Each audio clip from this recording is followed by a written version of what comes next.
Hi, my name's Ilma and welcome to my channel. I've been posting Christian blogs 12 straight years every day.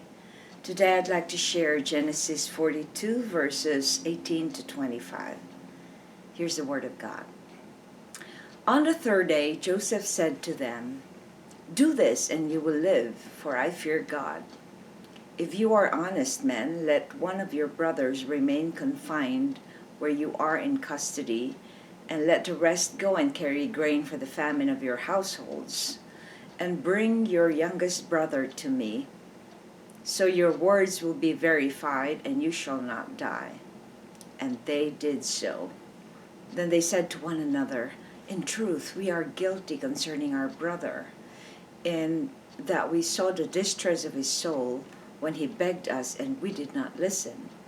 That is why this distress has come upon us." And Reuben answered them, "Did I not tell you not to sin against the boy? But you did not listen. So now there comes a reckoning for his blood."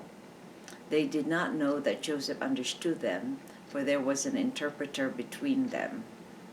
Then he turned away from them and wept. And he returned to them and spoke to them, and he took Simeon from them and bound him before their eyes.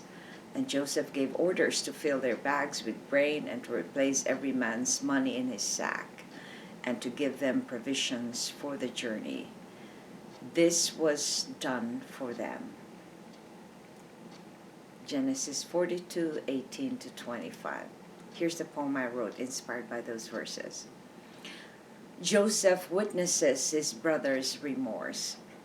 When Joseph told his brothers to bring their youngest brother to him, he heard them discussing amongst themselves their remorse of their sin.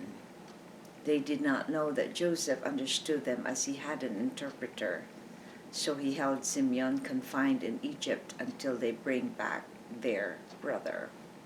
He also ordered his servants to fill each of their bags with grain, and they were also given provision for their journey back to Canaan. Here's my essay. This is a tearjerker scene that we are given in this account. The brothers recalled how they came up with their plot to kill Joseph in the past, and Reuben reminded them that he didn't want any harm done to Joseph. Without their knowledge, Joseph understood what they were saying and must have been weeping inside as he heard their discussion. We realize how loving and forgiving Joseph was to these evil brothers who meant so much harm to him when he was a young lad. Only by God's grace can we forgive those who have sinned against us. Otherwise, our sin nature prevails and keeps us bitter and mad. Here's the reflection. How do you think Joseph felt when he heard their discussion of their sin? Well, it says that in here, in verse 24, it says he turned away from them and wept. He couldn't contain his overflowing emotions from, like when you have trauma like I do, it's like it brings you back to that moment of that scene that you were abused or traumatized or neglected. And so that pain is there, and so it makes you weep and cry. But at the same time, we also see how Joseph is able to forgive them and is able to see that they are actually having remorse for the sin that they did against him. So in this moment, we see the vulnerability of Joseph, and we also see how he held himself together and left them for a while, because sometimes when we are very emotional, it is very hard for us to make the right thing, to do the right thing, to make the right choices. And Joseph exhibited that wisdom and that forgiveness and that discernment to do what is right at that moment. He must have, all those years, he must have wondered what happened to his dad, to his father and to his brother, the younger brother, Benjamin, because Benjamin is the only brother he had by their mother. All the other rest are with the concubines of Jacob.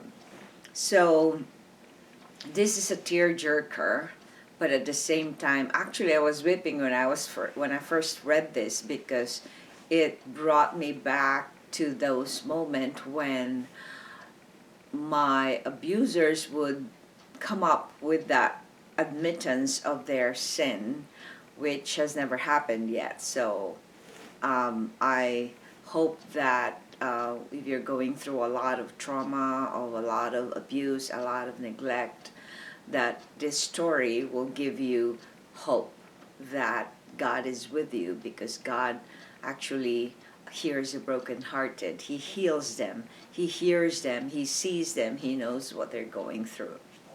Thanks for watching. I hope you check my website at ILMA'S.com for artworks, photographs, and a copy of this blog. Please subscribe to my channel on YouTube so I could make more videos and give you the Word of God. If you haven't already, please check my website. Check my other videos, which I've done, over 3,000 of them. Just type on Google or YouTube search ILMA'S Poem Devotional. Have a wonderful day.